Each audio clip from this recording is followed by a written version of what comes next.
A Sister's All You Need Volume 11 Review. Volume 11. In the world of A Sister's All You Need, Chihiro's long-kept secret is now out in the open, but it was being readily accepted for everyone around her. That's not to say the reveal hasn't caused problems for some of the cast strong, namely Itsuki. As we dive into Volume 11 of the series to find out what's happening next. Itsuki is, of course, happy to learn that he has a little sister he's always dreamed of, but now doesn't know Chihiro's true gender. His world has been thrown into disarray. No longer can he look at Heist and his light novels with sister-obsessed characters and see them as anything but creepy. This was unfortunately led to Itsuki developing writer's block, and now he can continue work on his series.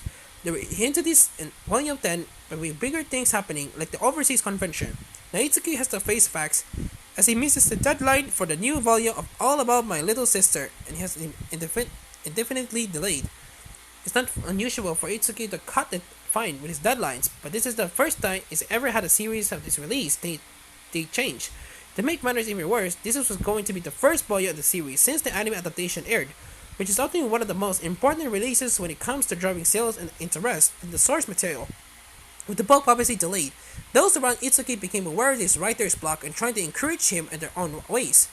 Editor Kenjiro Toki suggests Itsuki work on drafts of an entirely different series, either one of his past proposals or something brand new. Meanwhile, Nayuta tries to take Itsuki on a vacation from a change in scenery in the hopes it may spark some creativity, but no matter what they do, Itsuki can't bring himself to look at his work or the fans of his work the same way.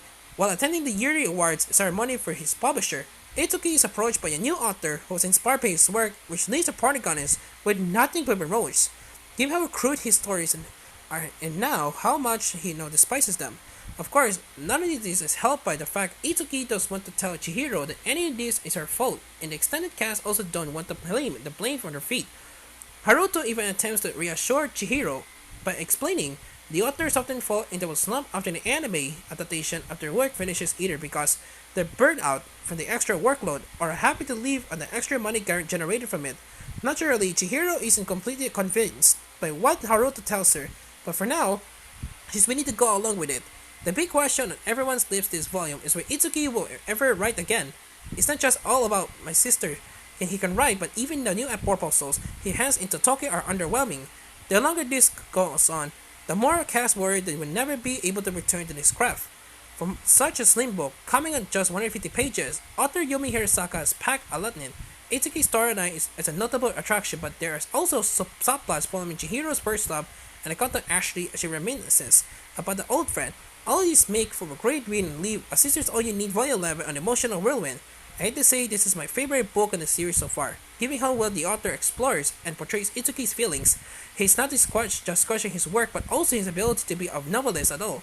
Maybe he's not a protagonist, but the side character, and maybe that's all he will ever be. As a side note, I like how this coincidentally ties into the opening theme for the anime, which was all about grabbing your dreams and becoming a protagonist. If you work in a creative industry, I'm sure the problems Itsuki is facing will be relatable.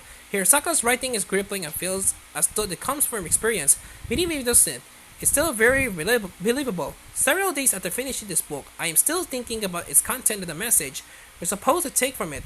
Honestly, I'm not ashamed to say it left me an emotional wreck and that it made for love the series all the more.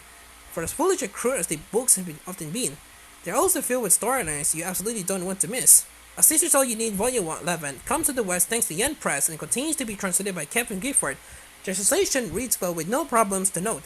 Volume 12 of the series is currently not on the schedule, so we could be waiting quite a long time to see how this all resolves.